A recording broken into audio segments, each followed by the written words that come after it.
Hello, hello. Aujourd'hui, je voulais te parler d'un sujet qui me tient à cœur en tant qu'accompagnant, en tant que thérapeute, c'est celui des outils. Tu vois, moi j'utilise un certain nombre d'outils. J'utilise l'hypnose régressive, j'utilise le human design, j'utilise des outils de soins énergétiques. J'en parle notamment dans ma vidéo à propos de la formation de Souyin Lamour. J'utilise également un certain nombre d'outils auxquels je me suis formé, ou en tout cas euh, qui m'ont influencé au cours des années, au cours de ce chemin. Et j'arrive à un endroit où j'ai deux réponses très différentes sur les outils. Le premier endroit, c'est celui du chemin, on va dire, de développement personnel, qui n'est pas vraiment spirituel, hein, qui peut être un peu spirituel, mais vraiment du développement personnel, hein, qui est un chemin de bien-être, d'évolution de soi, de grandir en soi et d'apprendre à mieux fonctionner par rapport à soi-même en référence et puis par rapport au monde. Et dans ce cas-là, les outils sont extraordinaires. Les outils sont vraiment extrêmement aidants, que ce soit le human design, en suivant ton énergie, en permettant de mieux percevoir tes particularités, tes individualités personnelles, et la façon dont, si tu es générateur, le monde se présente à toi d'une certaine façon.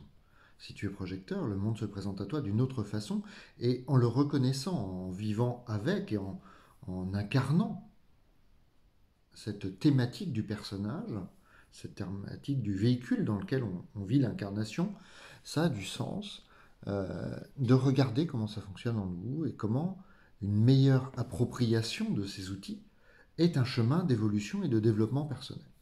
Ça, c'est vraiment la partie complètement développement personnel que le human design. Mais l'énéagramme, je suis en train de regarder pas mal de choses sur l'énéagramme en ce moment, avec une approche spirituelle de l'énéagramme, et je trouve ça extraordinaire. J'ai fait il n'y a pas très longtemps, dans un cadre professionnel, une évaluation avec un outil qui s'appelle Performance, que j'ai trouvé extrêmement intéressant.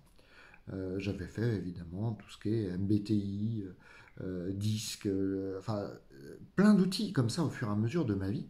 Parce que bah, voilà, 48 ans, dont une bonne vingtaine d'années en entreprise, j'ai eu le temps d'en voir quelques-uns, surtout avec un grand questionnement de à quoi ça sert tout ça, et comment ça fonctionne. Euh, et puis, tu vois, je me suis formé, ça fait 5 ans maintenant que je me suis formé la première fois à l'hypnose spirituelle, l'hypnose régressive.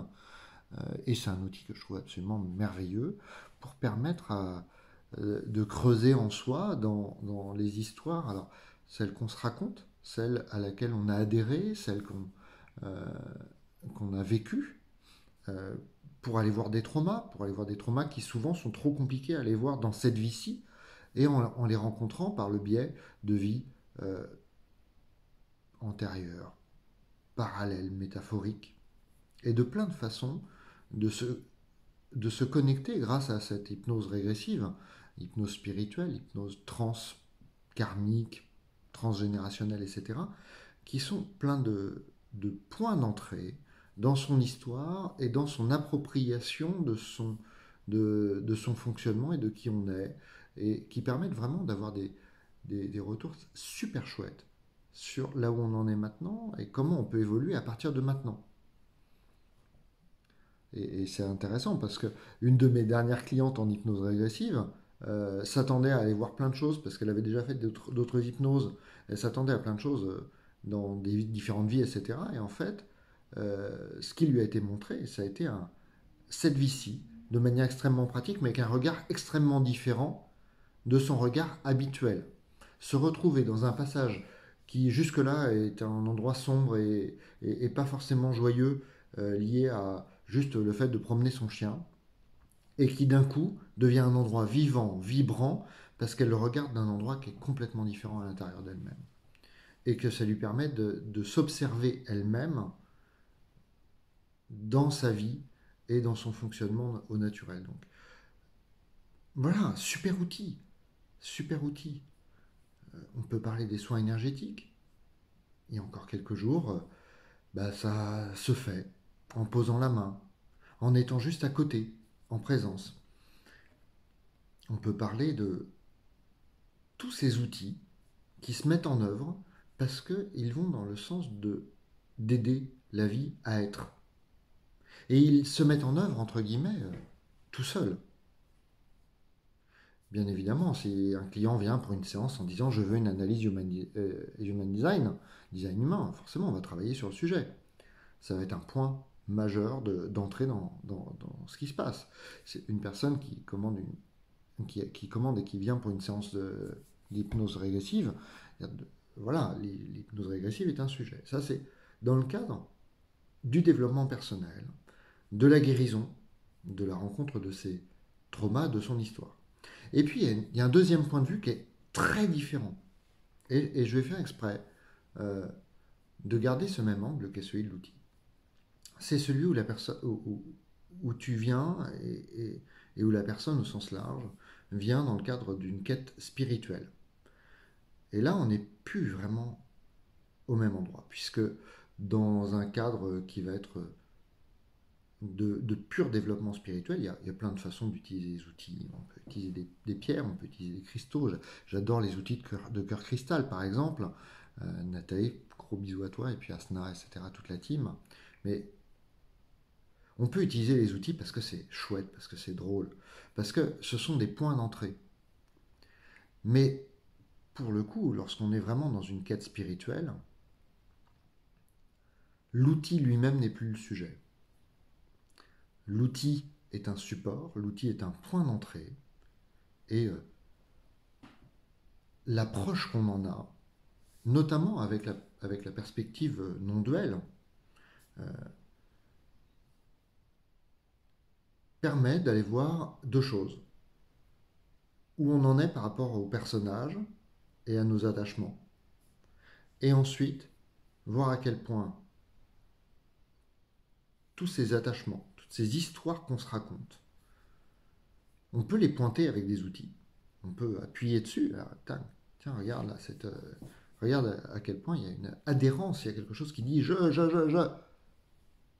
Et en fait, ça permet de désamorcer et d'aller voir que tout en dessous, dès qu'il n'y a plus d'attache au personnage, ça se libère en fait. Ça se libère de manière la plus profonde, puisqu'on n'est plus en train de rajouter une couche et une surcouche et une surcouche. On est juste en train de pointer l'essentiel de la nature, en fait, de la nature, j'allais dire humaine, mais même au-delà, de notre nature profonde. Et à cet endroit-là, clairement, quand on est en contact avec la présence en nous, l'outil est un alibi. C'est plus le sujet. Qu'est-ce que la présence en nous a besoin de guérir? Quand on est en contact avec cette présence en nous qui est, il n'y a rien à guérir. Il y a à la laisser se développer, se déposer, se sombrer dedans. La laisser se déployer en nous. Les outils vont nous permettre d'être des points de rappel ou des points d'entrée pour aller voir ce qui nous empêche de vivre cette présence en nous. Et donc vous voyez bien que l'outil, quel qu'il soit, fait partie du chemin, peut être partie jouante du chemin. Mais c'est pas un point d'accroche nécessaire en fait. C'est un jeu. Au même titre que du point de vue de la présence, tout ce qui s'expérimente en tant que Cédric, en tant que toi, est un jeu. Donc on peut jouer au jeu. Et on peut utiliser l'outil comme un jeu dans le jeu. Pourquoi pas? Parce qu'en fait c'est drôle. Attention, je ne dis pas que c'est la vérité. Je dis que c'est mon point de vue. C'est mon point de vue aujourd'hui sur tous les outils que j'utilise et que j'adore utiliser parce que c'est drôle. Parce que parfois c'est extrêmement aidant. Parce que parfois ça soulève des choses extrêmement puissantes. Toujours même.